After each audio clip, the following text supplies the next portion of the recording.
如果地球上所有的海水都变成淡水，会发生什么？是否能够解决人类水资源缺乏的问题，还是会带来一场史无前例的灾难？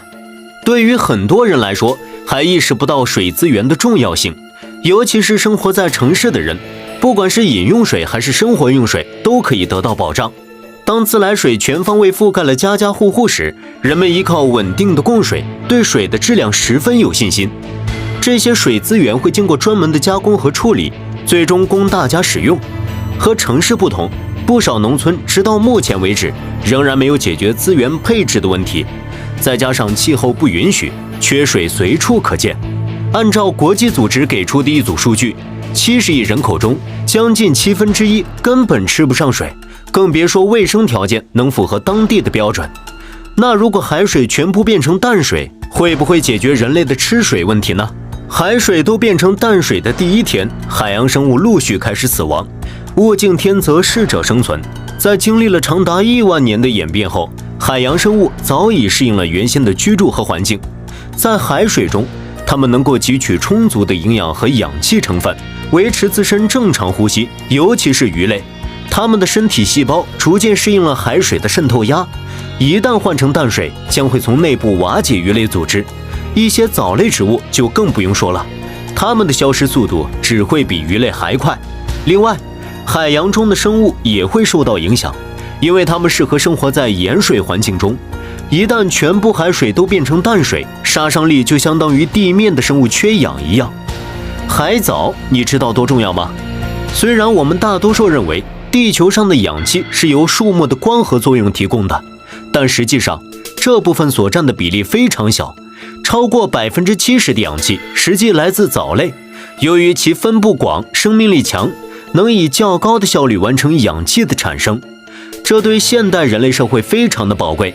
一旦这些藻类因为海水环境的改变而大规模死亡，那么直接受到影响的就是我们自己。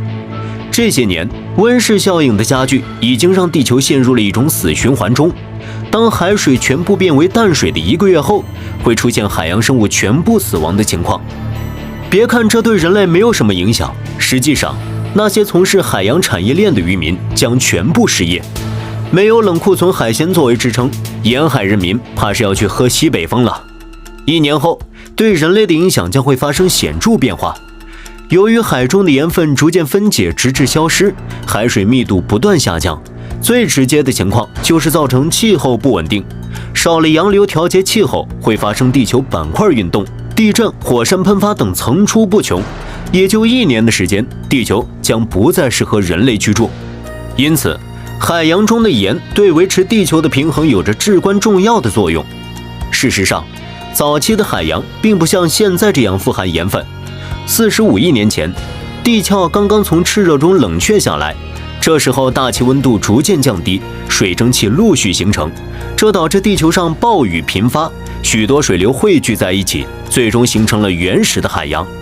在流入海洋的过程中，这些水流不断冲刷和分解沿途经过的土壤和岩石，各种盐类物质都有所产生。